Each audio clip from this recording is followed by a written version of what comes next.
Police tape was the only indication that something had gone wrong inside this Nelson Bay home this morning. Inside the premises, they located the body of a 53-year-old male, deceased in a bedroom. Also in the premises was a 25-year-old male who was arrested at the scene. It's believed the middle-aged man died from stab wounds. An implement has been recovered. Whether or not that is the weapon that was used, that is yet to be determined. Detectives spent the morning at the scene in the popular Bayside village trying to piece together what happened. NBN News understands the two men are related. Another man was also inside the home at the time and wasn't hurt. It's unclear whether he's also a relative. Neighbours say they don't know the people who live there and didn't hear any kind of dispute. The first they heard of the incident was when emergency services arrived here just before 9 a.m. Shortly after, they saw a man wearing only shorts and shoes being handcuffed and led away from the property. Investigations are continuing. Kate Mitchell, NBN News.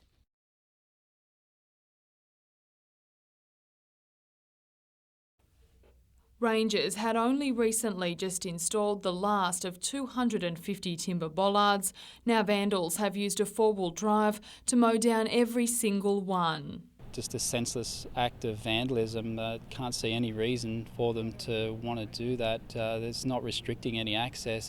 The attack happened sometime between Wednesday night and Thursday morning and destroyed 4 weeks' worth of labour. Today, National Parks and Wildlife staff were back on the dunes, redoing all their hard work. Yeah, it is disappointing that staff have put so much work and effort into the works, and this sets our project back quite a bit of a way. The bollards are almost 2 metres high and are buried 1 metre into the sand. National Park says only a modified four-wheel drive would have had the power to knock them down. It would have taken a substantial force to knock down over 250 of them in a row. The vandals also drove the vehicle over the delicate midden complex, which the bollards were there to protect. These are the most significant complexes of middens that are exposed at the moment, so they need the treatment to stop them from being eroded and being crushed by vehicles driving over the top of them. Meanwhile, finishing touches are now being applied to the upgraded Lavis Lane access, which was recently reopened. Lauren Bladwell, NBN News.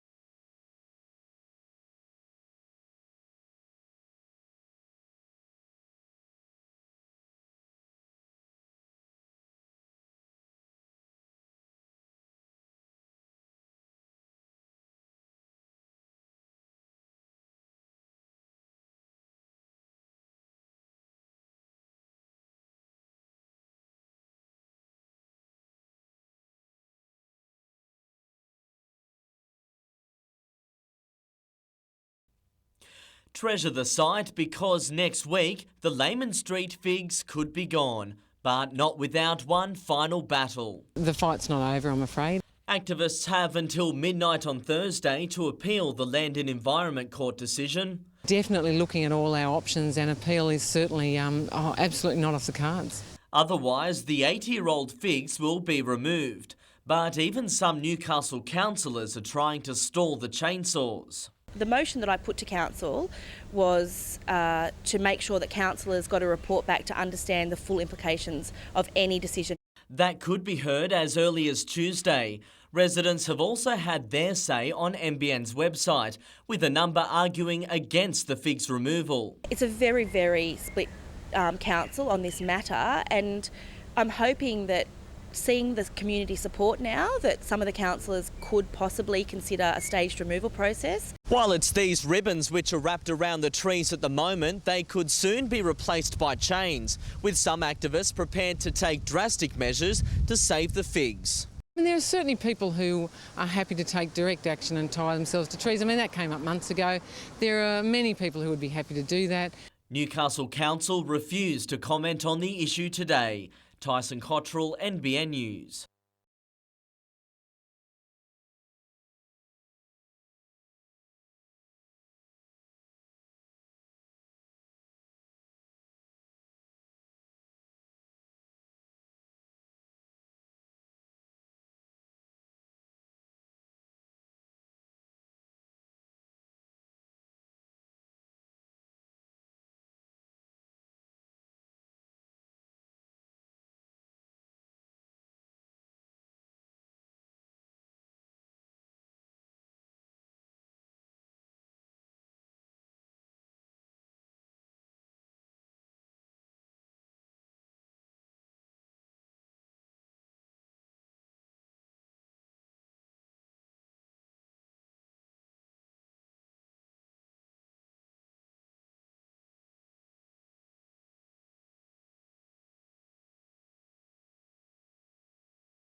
in Newcastle and in the region, we embrace this and we're ahead of the pack, then it could well be a whole new image for us going forward.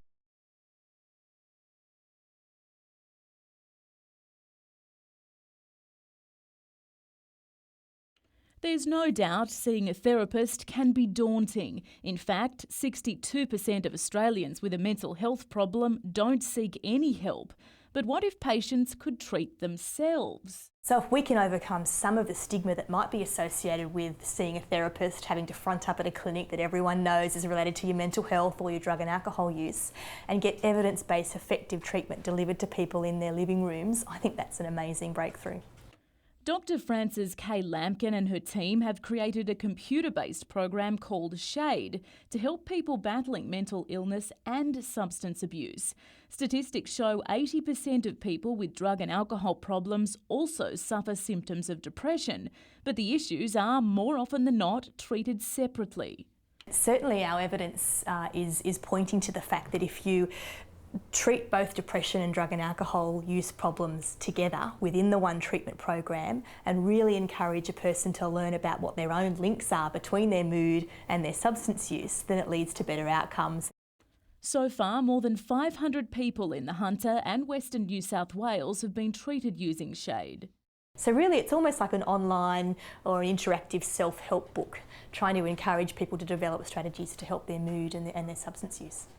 During the sessions, the progress of patients is monitored using tools such as the Smokalyzer, which measures the amount of carbon monoxide in the lungs, allowing the patient to track any improvements. And so what we'd be hoping to do over the weeks that we're together is get you to do a reading of these every time you come, and hopefully with you reducing your cigarettes, you'll see that this also reduces. The next step for the program, converting from a DVD-delivered format to an internet-based one, giving more people access. Kate Mitchell, NBN News.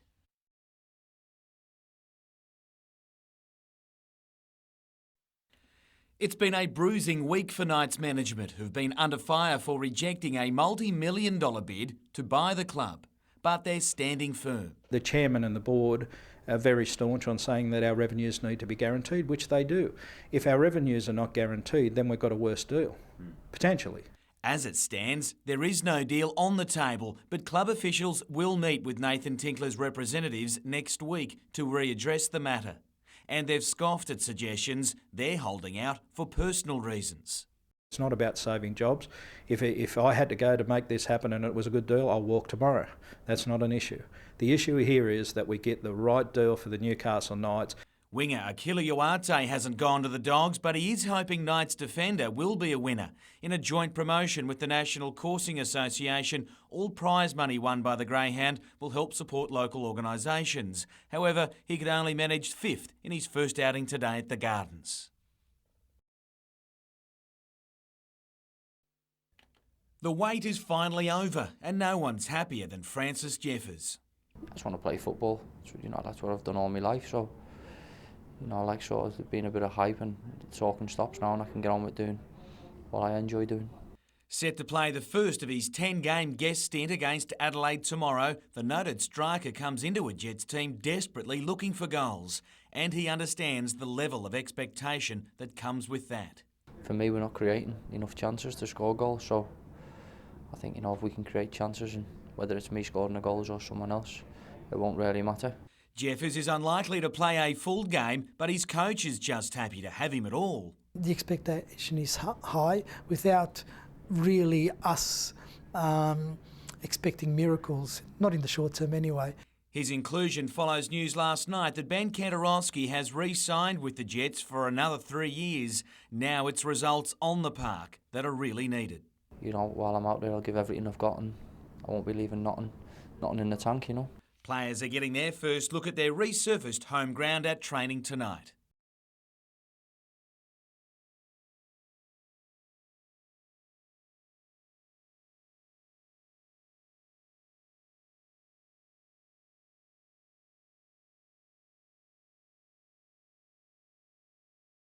We always have a joke about when someone tries it on us. We just sort of look at them and go, hang on, mate, I used to do that to umpires, don't do it to me. But yeah, it's a bit of fun.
Just a little overdue. It's been out for a while.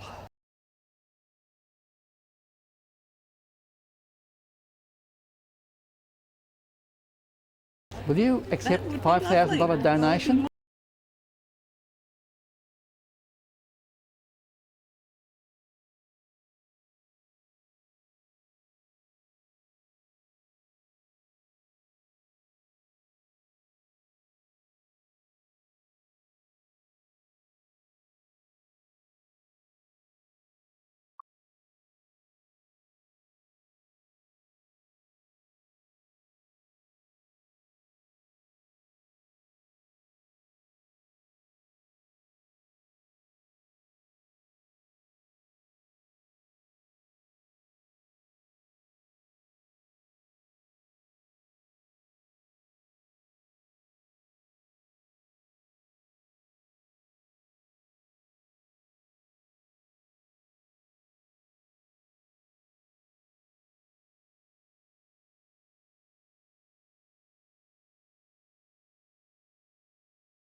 Sammy's been George Amo's best friend for 4 years. Now he's his hero to boot. The unoccupied building adjoining his Hunter Street home went up in flames just after 5 o'clock this morning. George says if it wasn't for Sammy, he would have slept right through it. Running up and down the stairs barking and saying, get up, something's happening. If he could talk to me, he would have, he was just a hero. George quickly realised what all the fuss was about. There was just heaps of smoke and heaps of flames coming out of there, so I ran out. I thought, I'm going up here if I don't move. So I got out of the building. Once he was safe, George rang the fire brigade, which worked quickly to bring the flames under control and save George's home. We had 2 pumps and an aerial appliance at work to extinguish the fire. It took about an hour to come under control. The building itself has been totally destroyed by fire. George says a homeless man normally squats in the building, but authorities say no one was inside at the time of the blaze. The building will be demolished next week after engineers deemed it unstable this afternoon. And as for Sammy, well, no good deed goes unrewarded. We'll get a big juicy tea bag today for sure. Lauren Bladwell, NBN News.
Last night's training session was the Jets' first use of their home ground since late September, and plenty has changed since then, particularly the surface.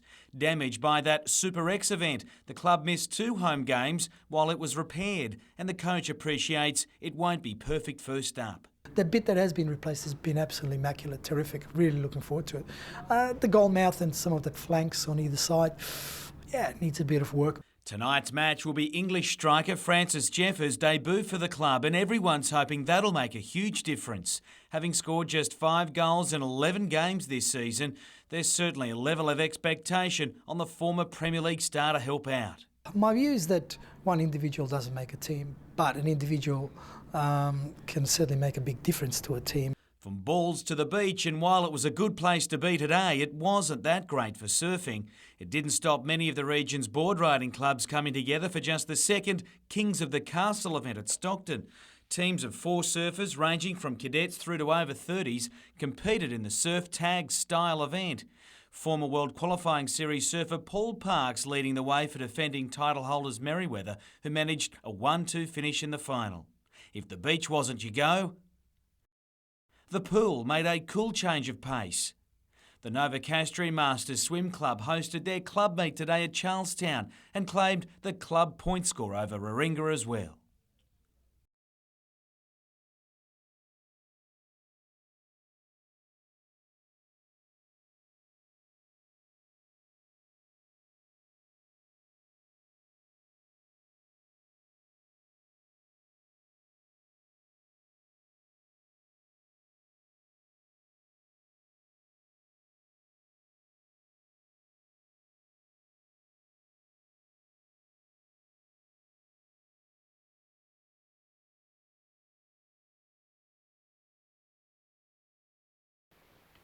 Meet the Bronx, their 130 head of cattle, long-time family home, and their new neighbour. They told us they were going to run straight through the middle of it, chop it up in little pieces and sell it off because everyone likes a cow in their backyard. The Bronx today told us they only lost 20 of 200 acres to the RTA, but what's left is here, here and here, making this $80k an hour, $65 million Lawn to East Maitland bypass a cattle crossing. I only crossed one before, I need to cross 3 now, and I have to move the stock more often. We need some flashing signs there to make it safer for us to cross the road with the cows as well as the road users. But the state government says there's already a solution. They want the cows to go under, but those who know the area say it's prone to flooding. The project's just about finished, and as soon as they leave, we're going to be left here with some of the problems, and they're not going to come back and fix them. With seemingly nowhere to go, they're hoping for a legal win, even if it milks them of every cent. This road has even split the court system. The Bronx have been waiting since March to hear just how much compensation they'll get for losing what they say is their livelihood. You be in the country because you enjoy the lifestyle, you don't want the city in the country. We're the small people, you know, they can do what they want, and it doesn't matter about us. Nat Wallace, NBN News.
On a pitch which remained an obvious concern, it was the injection of Francis Jeffers which everyone hoped would end Newcastle's biggest issue, scoring goals.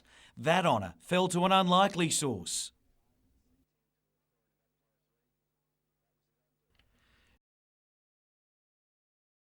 Nikolai's first ever in the A-League, it was a drought breaker for both player and club. It continued to flow as the big defender then turned provider. While the celebration had a different look, the end result was all they were really concerned about. Jeffers showed all the signs of why he's been a big buy for the club. After being denied a goal in the first half, he proved his worth again after the break. It was Yesik's moment, but it was a pass of class that provided it. I said to him before the game, you know, that if he ever needed to speak to me or he needed to count on me, I'd be there for him. And, you know, I was pleased for him tonight to score 2 goals. And I would say, make your debut and you win the matches if you like you. Adelaide grabbed a late one, but the final result was never in doubt. A win like this certainly gives me a bit of confidence, but more important, it gives the lads a tremendous boost and self-belief that they can go on and do better things.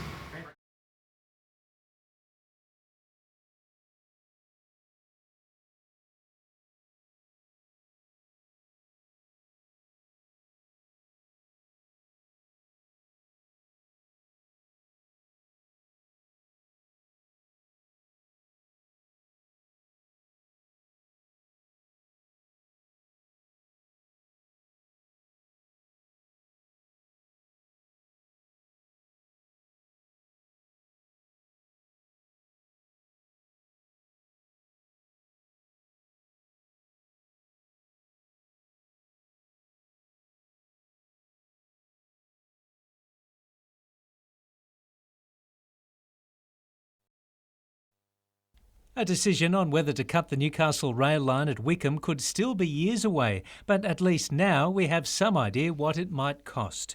The so-called scoping study on the project has finally seen the light of day and suggests it would cost between $375 million and $505 million to cut the line, build a new station and stabling for the trains, acquire land and remediate the corridor through to Newcastle. That comes in well under Railcorp's earlier estimate of $650 million. But will the latest report get Newcastle any closer to a decision on the vexed issue of the rail line? Significantly bring us closer to that decision. I think that what it does is say that the interchange is entirely feasible. That's what we needed to have evaluated. We know it's possible. The Lord Mayor and would-be state MP says the figures are too vague.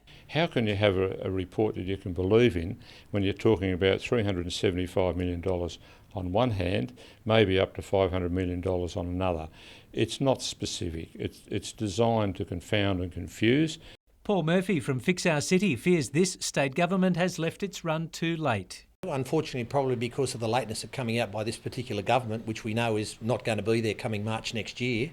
Will it be too late for something to happen? That remains to be seen. Paul Lobb, NBN News.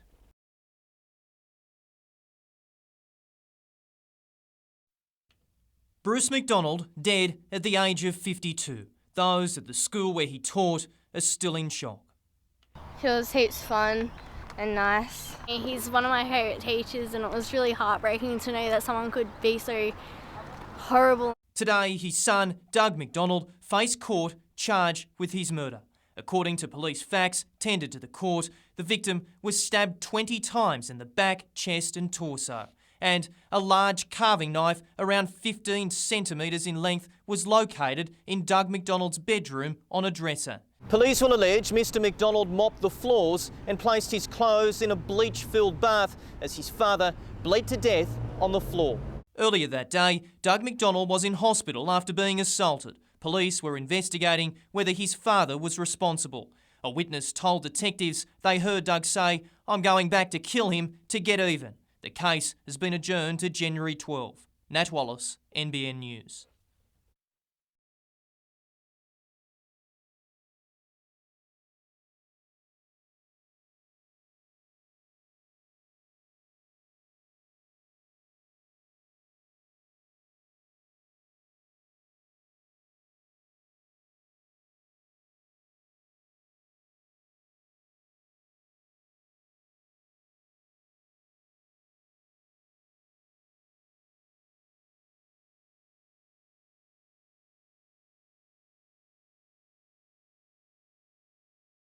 Fort Scratchley's guns are starting to move again. For the first time in 48 years, this one can tilt up and down and traverse left and right thanks to Fort volunteers who've managed to rebuild the gear mechanism. When the guns were decommissioned in 1962, they were moved from the fort to the obelisk, where some members of the public started pilfering bits as souvenirs. We're actually missing 6 hand wheels, big brass hand wheels. We're missing 2 counterweights. We're missing a lot of the sight brackets. We're hoping that Grandad might have souvenired them and have them in the shed just as a keepsake that he brings out at Christmas and shows the family. And we're just asking that now's a great time to return them to the fort with the 100th anniversary coming up of the guns. We will put them to good use. They'll go back on the guns so future generations can see where they actually sat. It's thought one of the brass wheels is being used to steer a boat on Lake Macquarie.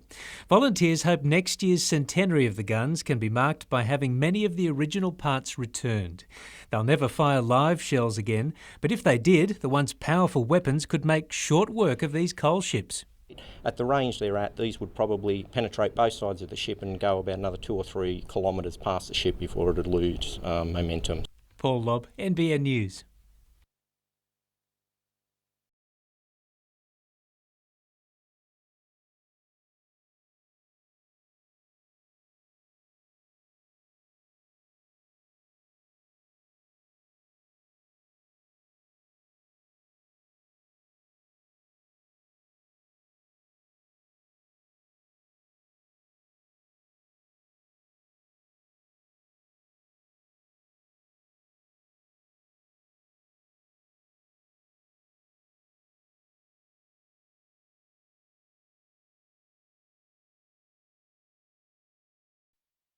It's a Tuesday night at a small community club, and members of the Newcastle Euchestra have turned out for their weekly dose of musical fun.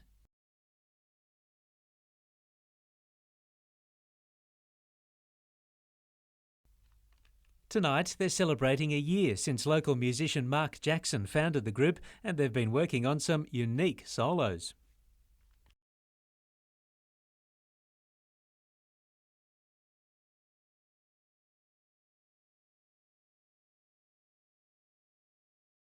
This is the most fun I've ever had in my life. It's really great to just be amongst people you almost call family. It seems as if you've known them forever.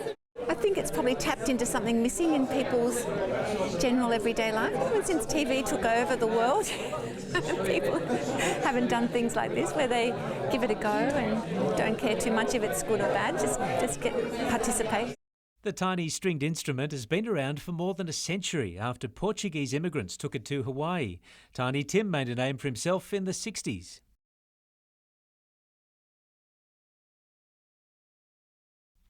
Now modern-day stars like Hawaiian Jake Shimabukuro are inspiring a new generation.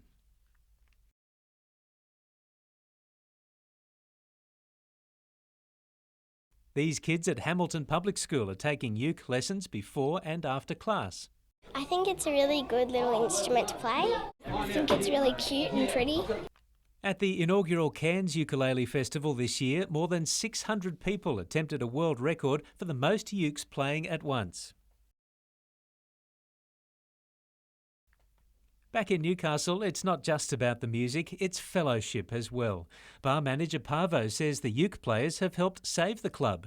I'm glad and happy and thank you everyone, to support that little place. Mark Hemmings does it all by feel, and his guide dog Willis is part of the uke family. How does Willis like the music? He doesn't seem to mind it. He hasn't said a word to me about it actually, so I think he's pretty fetched with it.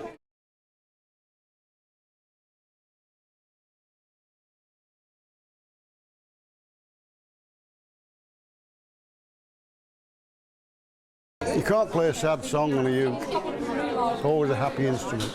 Excuse me for saying this sort of thing, but we should get out from behind the televisions and be out there with each other playing music. That's what I really want to facilitate, and people are really plugging into that. At 79 and 80, Betty and Ted haven't missed a night yet. It's a fun night. Plus, we never ever thought we'd learn to play a ukulele, and now we're into it. It's wonderful. I think it's for everybody. And it seems everybody is having a go, even the odd news reporter. Paul Lobb, NBN News.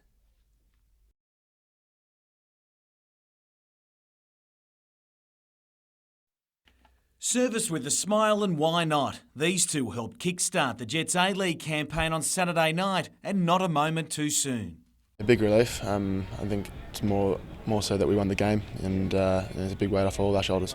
Nikolai Topor-Stanley headed home his first ever A-League goal in a performance rated by many as the best on ground.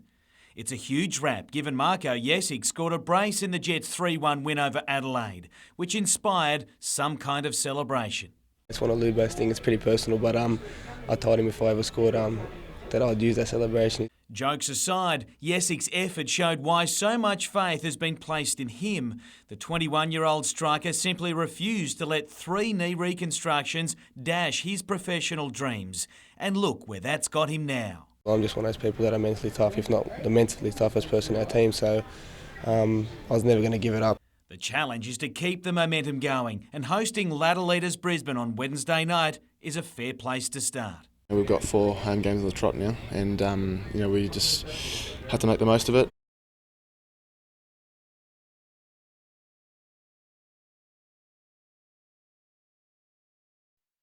By rights, this was the last place New Zealand star Junior Sau needed to be after lapping up the Kiwis' 4 Nations success. It's awesome. It was a great feeling. It's hard to explain, but that just really topped my season off as well. A minor leg injury cost him a spot in the final, but the end result was all that concerned him. You got bragging rights for the whole year now over your captain. Nah, I'm not like that. I don't carry on. Neither he nor Kurt Gidley will be required at night's training until just before Christmas. For the rest, it's hard work in the summer heat, particularly several of the younger players who want to break into the top squad. We need a couple of those to jump out of the ground and play regular first grade. Although out-of-town recruits have stolen the headlines of late, there's a chance for a local product in Sam Wooden. The former Knights junior and now country rep will challenge for a contract this off-season. It would be great if we can get a couple of those sort of, Billy Pede, Chris Bailey, George Carmont sort of blokes popping out of the local comp to play some first grade. So that's still well and truly in my plans. Jim Callanan, NBN News.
Years have passed since the deaths of their beloved mother and sister, but the feelings are still raw.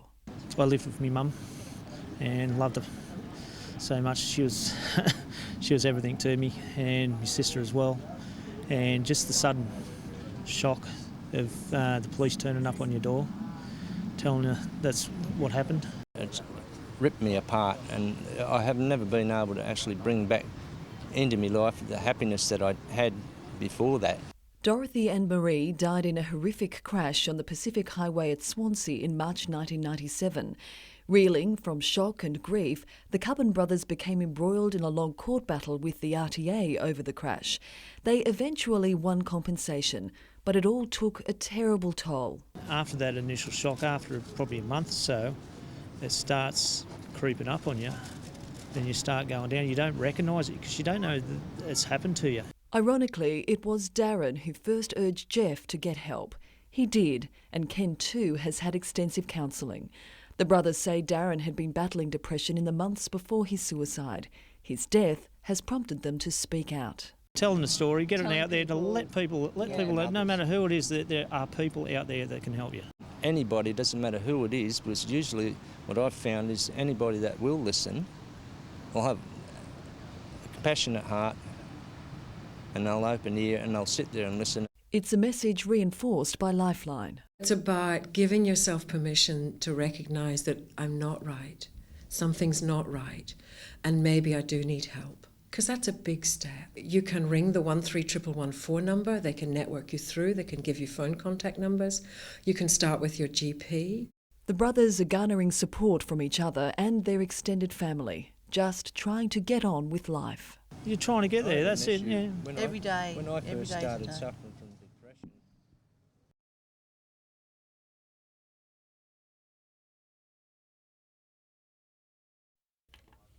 Singleton residents officially go to the polls tomorrow, but 1 in 5 have already cast their vote.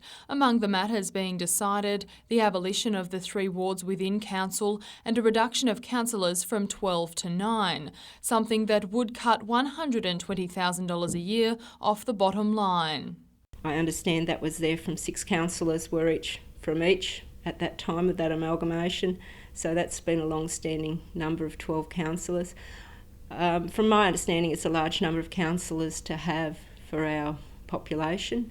But perhaps the most talked about question is whether Singleton should have a popularly elected mayor for a 4-year term. Council believes the move would minimise disruption and above all give the community a say. This is the biggest change that we'll potentially have in over 30 years at Singleton Council. If the community votes yes, Singleton will be among the 40 New South Wales councils which have a popularly elected mayor. It'd be lovely to hopefully get the right person in this time and look forward to the future. At least you get a say. It's no good to go and crook after if you haven't had your say. Take it for granted. Lauren Bladwell, NBN News.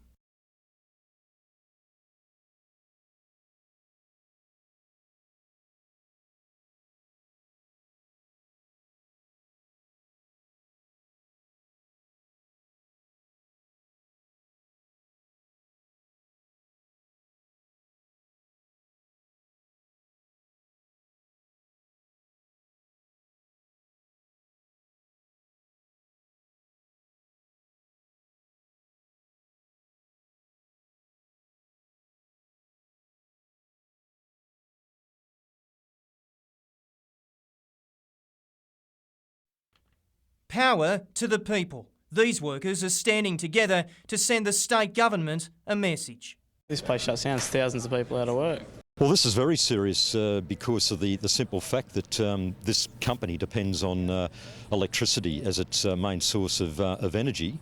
Hydro aluminium bosses want a new power supply deal with a state-owned Delta Electricity.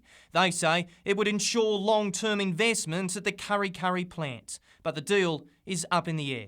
We have negotiated this contract with Delta for 18 months and just about to sign, and then suddenly it's off the table. And even state MPs don't know why. Look, the bottom line is what's happening here is absolutely ridiculous. In this industry, delays mean money, and that means jobs. So could jobs go potentially? Eventually, yes. We can ill afford to have a situation somewhere down the track that sees Hydro pulling out of this company, out of this community.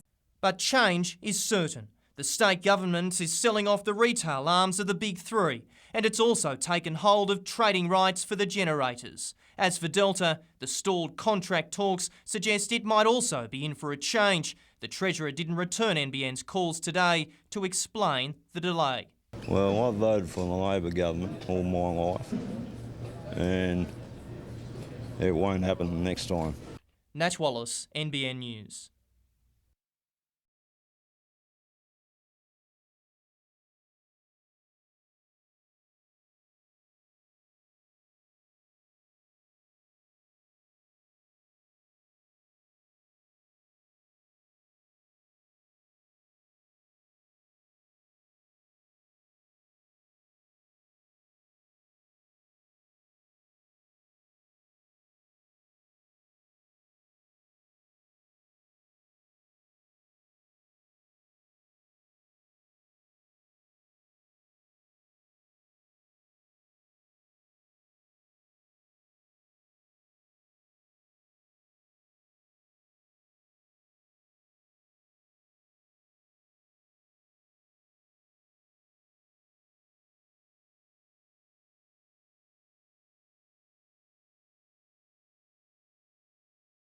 What we're trying to do is start a new idea in politics, and that is that people can represent their own electorates.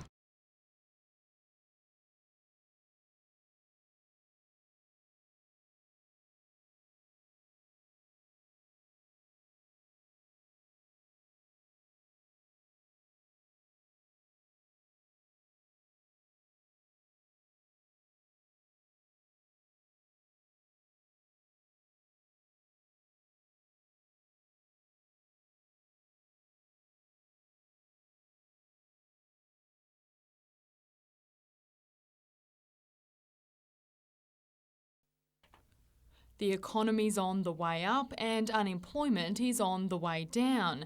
But thanks to rising interest rates and electricity prices, the number of families looking for help this festive season remains unchanged. We really are concerned about the lack of impact this improving economy is having on the more disadvantaged part of the community. The Samaritans hope to address the issue through a 14-point action plan to be given to candidates ahead of the coming state election. So that whoever wins government are going to come in with an agenda to make this a more cohesive, socially inclusive society. Among the charity's suggestions, guaranteed work or training for school leavers, cheaper electricity for those on benefits, more low-cost housing and a bigger mental health budget. Meanwhile, the Christmas spirit was well and truly alive at Katara, with Santa in town to launch Australia's largest gift appeal. Kmart's Christmas tree is huge. We can't do Christmas without the support of people like Kmart. Now in its 23rd year with 4.9 million gifts donated. The Jets W League team put the first of hopefully 2,000 presents under the wishing tree. It's a good opportunity for people to sort of reach out and help out. Lauren Bladwell, NBN News.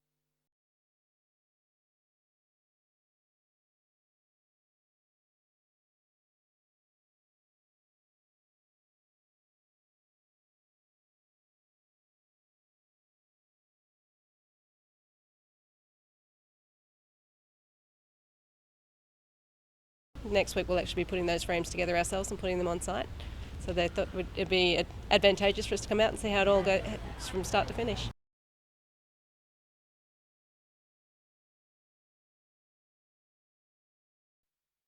Sue and Stephen Oakley know more than most that life can throw up its challenges, and the last 10 years have provided plenty. Back in 2000, I got breast cancer, and in 2001 my mother got breast cancer, and in 2005 my father died of throat cancer. 2006 my elder sister got breast cancer. Then in 2009 our son was diagnosed with testicular cancer, and then I got breast cancer back again. Around the same time as Sue and son Beau were battling their cancers last year, Stephen was under great stress fighting for his livelihood as the state government tried to privatise Cessnock Jail. All three of those battles were won, but not without an impact on the family of five. They just sort of said, "Dad, when does this all stop?" I said, "It's part of life, mate, you know." I said, "We're just lucky that we've got such a great medical team behind us." That team was led by Newcastle-based Professor John Forbes, who says Sue's case highlights the risk faced by many women. and that risk is 2% per year. Now, that may not sound much, but it's 20% over 10 years. So 1 woman in 5 will have another breast cancer event over the next decade. He's trialling a new drug treatment to try and improve the odds. It's simply testing whether retreating many years later can prevent at least some of these women from getting that second breast cancer. Sue was recently given the all clear. I certainly have, yes. 2 thumbs up. Paul Lobb, NBN News.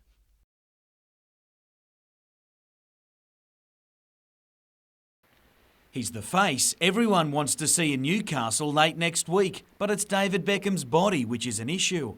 While he played a full game for the Galaxy in its Major League Soccer semi-final loss, it was hard going. You know, we saw right in the beginning of the game, probably 15 minutes in, he had a problem, and he hung in there. We talked to him at halftime, and there was a chance we were going to take him off, and he stayed in. Eventually beaten 3-0, Beckham's night ended with a yellow card and some questions over his ability to play against Newcastle in 11 days. At the way we've played, but it counts for nothing, obviously, because we're out and we're on holiday now. The Jets are banking on more than that, underwriting the Galaxy's game here to the tune of $2 million. Beckham is contracted to play a minimum of 55 minutes, and as of late today, there was no indication he won't make the trip.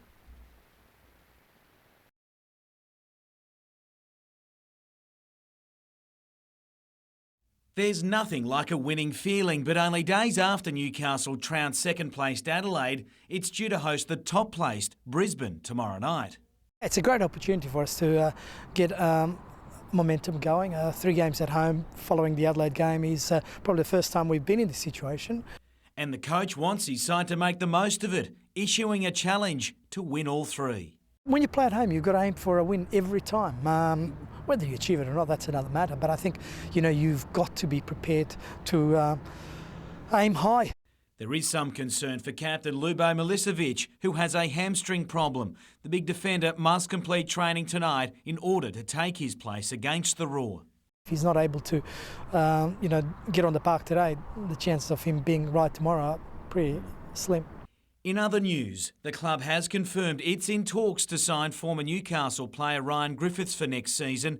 Currently starring in China, it's understood he's keen to return to the A-League, and the Jets are firming as favourites to win his services. Meanwhile, his brother and one-time Jets star, Joel, is close to signing on with A-League rivals, the Wellington Phoenix, for a 10-game guest stint starting in January. After that, he'll return to his Chinese club, where he's contracted for another season.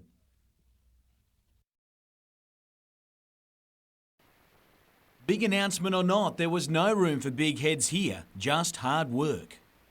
Jared Mullen was in the thick of that today and will be for another 4 seasons at Newcastle after sealing a long-term deal overnight. Very excited about the future, and I wouldn't be signed long-term if I didn't think the club was going in the right direction. Debuting as a teenager back in 2004, Mullen's early years were spent largely in the shadows of club great Andrew Johns, which saw him resist the halfback role for a time. Now a little older and wiser, and given his great form towards the end of last season, he's convinced it's now the spot for him. It was a pivotal moment when they sort of switched me to halfback. I'd like to touch the ball a lot more and take control of the team. As you know, it's not always easy coming in as Joey's successor, and obviously he's a one-in-a-lifetime player, but I've got to be my own player. Seen as a future captain, Mullen's best is yet to come, according to his coach. But Rick Stone has some other key players he's also keen to see commit, starting with current team leader Kurt Gidley. That's probably a priority to sort out before Christmas, I reckon. See if we can extend Kern out to a similar sort of time frame and make sure the 2 sort of really influential players in the team are there for a long term. And Corey Patterson is confident he'll recover from a shoulder reconstruction in time to take his place in the Indigenous All-Stars team early next year after being named today. Always very special to play for your people. Something I was very honoured and very proud that I got to play last year. It was something I'm really looking forward to again, and something I'll definitely cherish.